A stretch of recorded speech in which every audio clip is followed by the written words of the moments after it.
अगं पिवडे पिवडे गाडी थांबव पिवडे. झालं का तुझं कुठं ना करून? हा तुझी वाट बघून बघून माझी वाट लागली. अगं थांब की, कुठलं कुठं ना करून आलीस ते तरी सांग. बिरूच्या घरून. काय रो देवा. अगं पिवडे तुझं काय चाललंय का हे? मला ना आता फार कटाळा आला बघ तुला हे सांगून सांगून की वीरूच्या मैत्रीचा सोडून दे. आवाज कमी करा आधी. काय चाललंय हे बघ. काय नाही तुझ्या हाताला लागणार ग. कशाला उगाच दगड डोकं आपटतेस तू? काय झालं?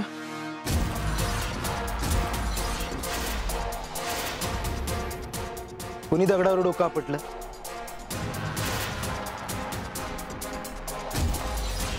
काय विचारतोय आम्ही? जग्गू दादा ते पियू आंदोलनाला गेली होती ना, तर तिकडं काय करायचं ते तिला कळलं नाही म्हणून मी आपलं तिला म्हणलं की कशाला दगडावर डोकं आपटतेस. ते तर होणारच होतं. लई जबाबदारी घेऊ वाटली होती ना की मी तुझ्या मध्ये येणार नाही. मग काय केलंस आज? काय गरज होती तुला आंदोलनाची जबाबदारी स्वतः खांद्यावर घ्यायची? दादा रे, मी जर डॅडीसनी म्हणलं असतं की जबाबदारी तुला द्या तर दिली असती वय त्यांनी. मी जाऊन आले, शेतकऱ्यांना भेटून आले आणि मला कळलंय माझ्याच्याने नाही होणार आहे. मग आता लगेच जाऊन सांगतेस नाही? काय सांगायचंय कुणाला?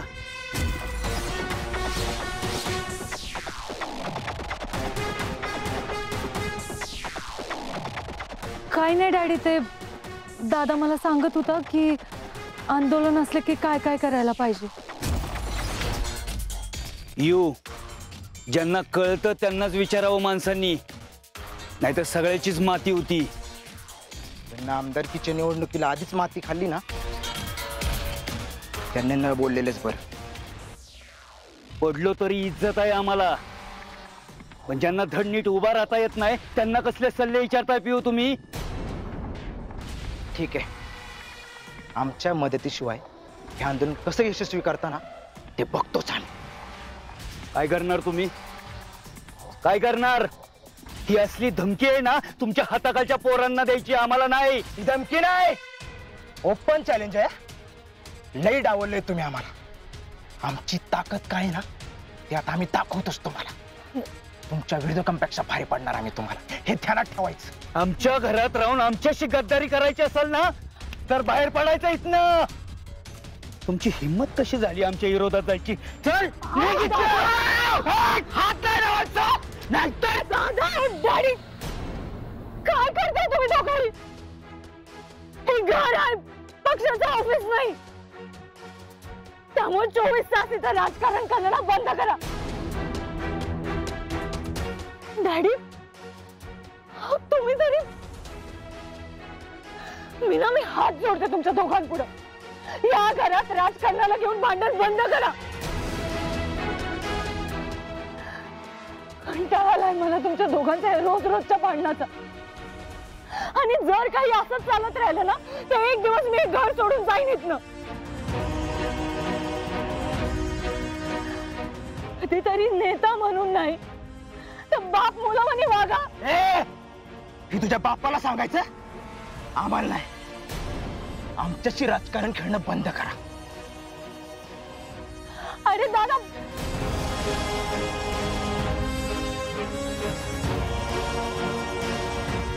डॅडी आमचं खाऊन आमच्यावरच गुरगुरतोय बेनं. समजावा त्याला.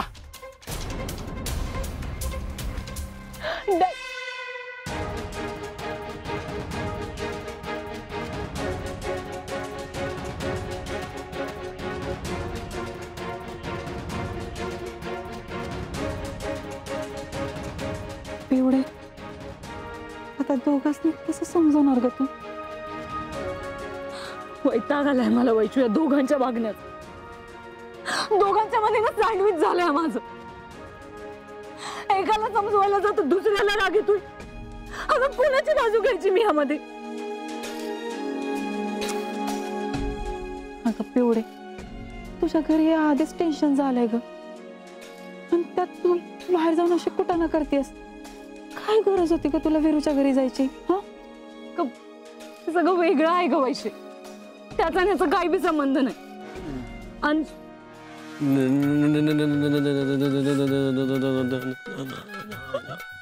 नमस्ते. बरं झालं तुम्ही आलात. माझं एक काम आहे तुमच्याकडे आणि ती आज रात्रीच करायचं आहे. आता काय करायचंय तुला? कळेल तुला लवकरच. आता त्याच्या पलीकडे पण काहीतरी सांगत जा. साठी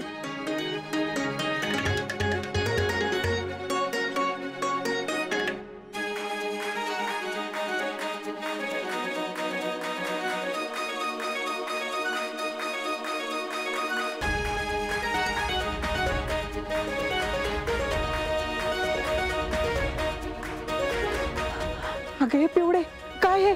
कोणी दोस्ती करत नाही म्हणून असं वागतं का? होय, आता दोस्तीसाठी कुस्ती खेळलीच पाहिजे.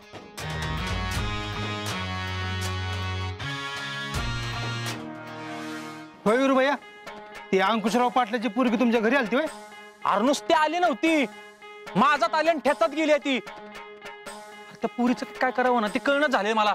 जिथं भेटेल का तिथं नुसतं मला दोस्ती दे, मला दोस्ती दे, मला दोस्ती दे. अरे लय राव दोस्तीचा पाडा लावलाय तिने. हा ना, मग करून टाक की डन. असं कुठं बिडन करून टाकायचं असतंय वय? लाका तिचं एक स्क्रू डीला हाय ती हाय, तुझं बी झालंय का?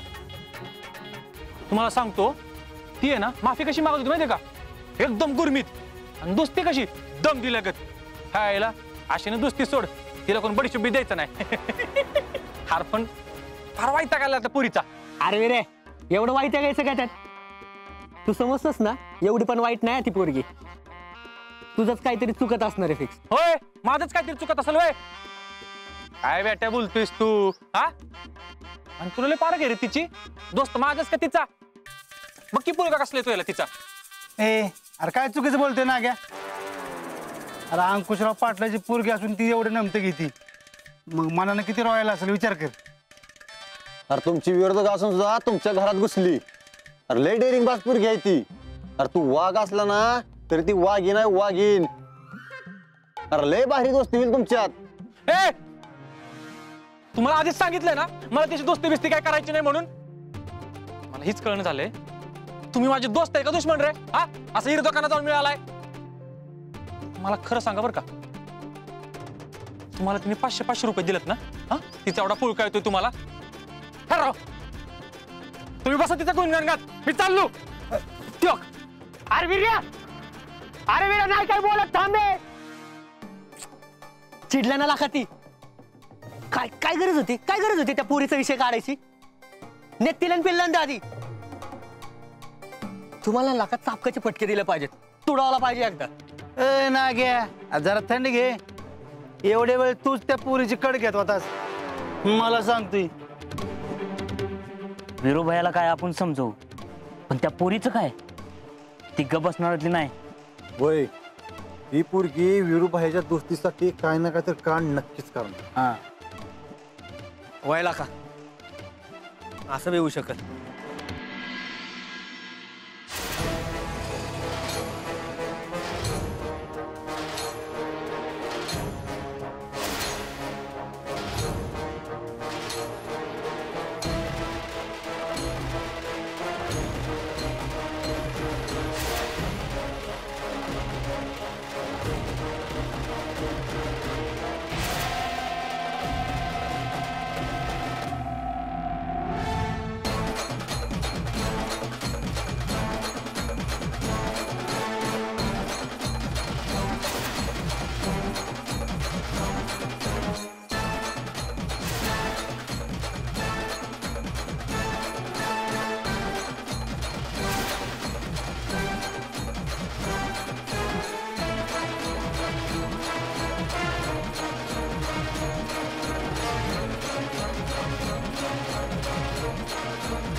आम्ही ना घासत नाही, घासायला लावतो. आधी प्रेमानं समजवतो, नंतर विनंती करतो.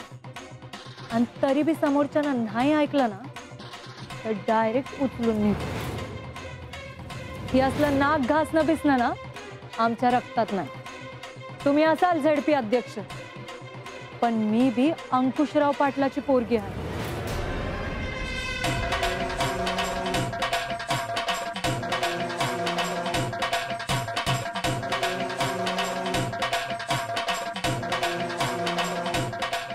आता ह्या काय करते तिथं? आता घरात जाऊ तर वाट बघावी लागणार, नाही तर माझ्या सगळ्या प्लॅनिंगवर पाणी फिरत. अगं कांचन, एवढ्या गारट्यात इथं का फिरतेस? चल बघू आत. त्या अंकुशरावच्या पोरीची जिरवल्याशिवाय मला झोप नाही यायची. अगं येळ आली की जिरवशीलच की तू तिची. हा चल बघू आत. त्या पोरीने झोपच उडविल्या माझी. आज पृथ्वीच्या नादाला लागून त्या पोरीला घरापत्र बोलवलं नसतं तर ती उलट बोललीच नसती मला.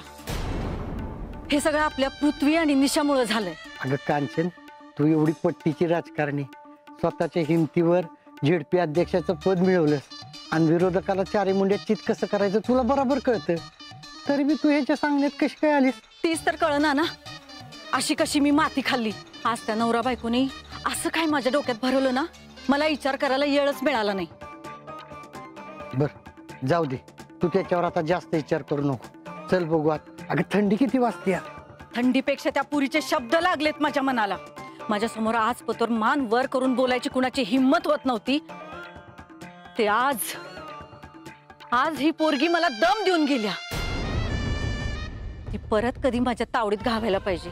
नाही तिच्यावरनं घाना फिरवला तर नावची कांचन सूर्यवंशी नाही मी. कांचन जाऊ दे, तू ह्याचा लय विचार करू नकोस. चल बघू आत.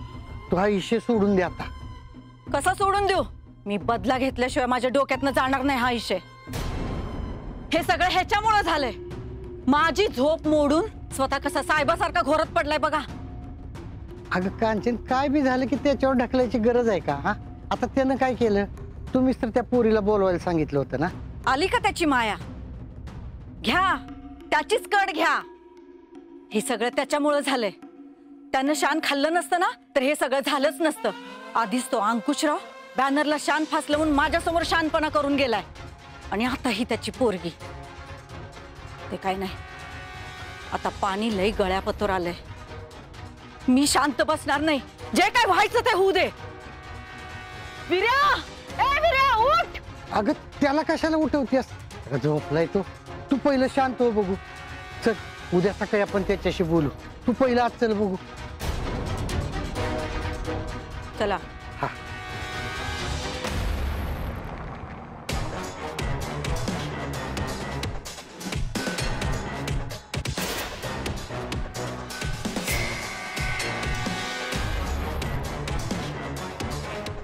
कांचन, अगं कोण नाही तिकडं. कुत्र बित्र असेल. तू चल बघू आत.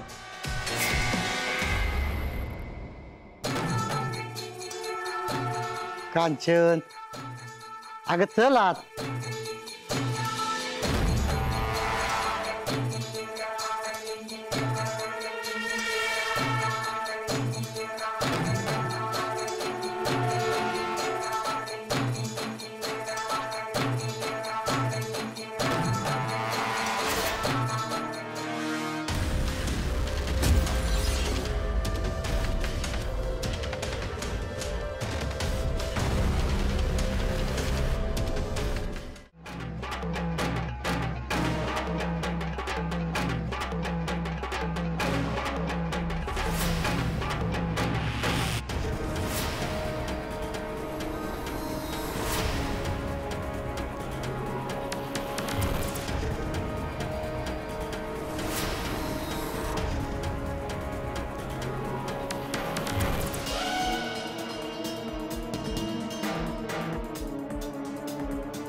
बर जा आता तुम्ही, झालं आपलं काम. मी बघते याचं काय करायचं ते. अगं मी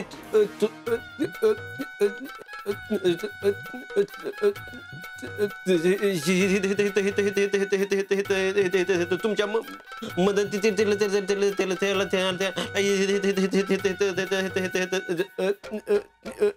मी थांबतो मग मी तुमच्या नाही त्याची गरज नाही. तुम्ही याला इथं आणून सोडलं ना, तीच लय झालं माझ्यासाठी. जा आता.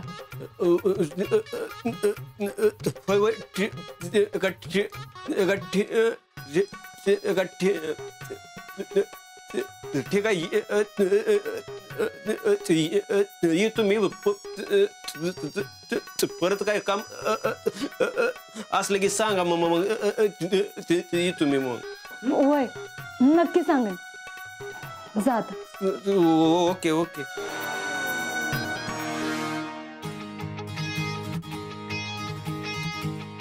ए अरे एवढी काय वळवळ करतोस, वाईच कळ काढ.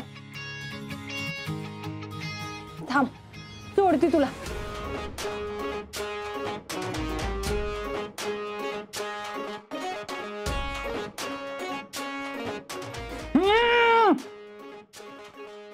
जास्त नको करू बर का, सोडणार नाही मी तुला. सोडतच नाही.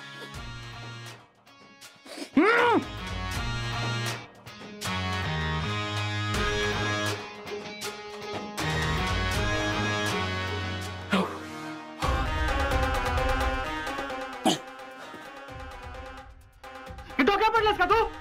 हा का तुझ्या मेंदूत पाणी झालंय का? देव जेव्हा मेंदू वाटत ना त्याच किरण भरायला गेली तू. हा मला अशी तू उचलून आणलायस ती? ए मी नाही आणलंय तुला उचलून, तू मला इथं उचलून आणायला भाग पाडलायस. काय म्हणले होते मी तुला? आधी मी प्रेमानं समजवती, नंतर विनंती करते, आणि तरी बी समोरच्यानं नाही ऐकलं ना तर डायरेक्ट उचलून आणती. ऐकलं नाहीस ना माझं, म्हणून उचलून आणलंय तुला. चल आता जशी माफी दिली होतीस ना तशी दोस्ती दे पटकन, मग सोडते तुला. दोस्ती आणि तुझ्याशी? अरे हाड. एवढं बी वाईट दिवस आले ना माझ्यावर की तू अशी दोस्ती करायला लागेल मला. आणि हे बघ मला आहे ना लई दोस्त आहेत. तुला एकदा सांगितलंय मी, मला तू अशी दोस्ती नाही करायची म्हणजे नाही करायची. पण मला करायची आहे ना. तुला दोस्तीचा अर्थ तरी माहितीये का ग?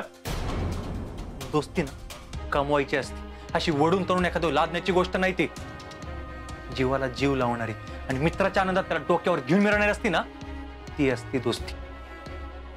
आणि त्याच दोस्ताला जर कोणी त्रास दिला तर समोरच्याची जिरवणारी असते दोस्ती. अगं दुःखात सावरणारी आणि संकटात जगाशी दोन हात करणारी असते ना, ती असते दोस्ती. काळजातला जाळ आणि उरातली आग असते दोस्ती. आणि ती होती करायची नसती, आणि एकदा झाली ना सोडायची बी नसती. बघ तूच आता म्हणलास ना की एकदा दोस्ती केली की सोडायची नसती म्हणून, मग तू का सोडलीस? दोस्ती केली होती ना माझ्याशी. हे बघ मी तुला ह्या आधी बी सांगितलंय, मी दोस्ती अंकुशरावच्या घरात काम करणाऱ्या पुरीशी केलती, अंकुशरावच्या पुरीशी नाही. ती मीच होते ना. पण हे बघ आपली दोस्ती तुटून आहे ना म्हणून मी खोटं बोलले होते तुझ्याशी. त्याची एवढी मोठी शिक्षा का देतोयस मला? मला मान्य आहे माझी ओळख मी लपवली आहे तुझ्यापासून, पण मी कधीच खोटपणाने नाही वागले तुझ्याशी. माझ्यासाठी आपली दोस्ती खरंच सच्ची होती वीरू. त्यामुळे तू मला दोस्त मान, नाही तर नको माणूस, पण मी तुला दोस्त मानलं. अशी जबरदस्ती करून ना एखादं पाळलेलं जनावर पण माणसावर प्रेम करत नाही. तू तर दोस्तीच्या वार्ता करतेस, जी लय मोठी गोष्ट आहे ती तुझ्या नशिबात नाही. तुला खरं सांगू का, तू कोणाशी दोस्ती करण्याच्या आणि कोणाची दोस्त होण्याच्या लायकीचीच नाहीस. ही आज तू दाखवून दिलेस. त्यामुळे माझ्यासोबत दोस्ती करण्याचा विषय ना कायमच्या डोक्यातून काढून टाकायचं. आणि एक लक्षात ठेव, जर माझ्या घराच्या आजूबाजूला कधी दिसलीस तर लय अवघड करीन. माझी दोस्ती तुझ्या नशिबात नाही, उगाच माझी दुश्मनी तुझ्या नशिबात घेऊ नको. बोललो तर बोललो.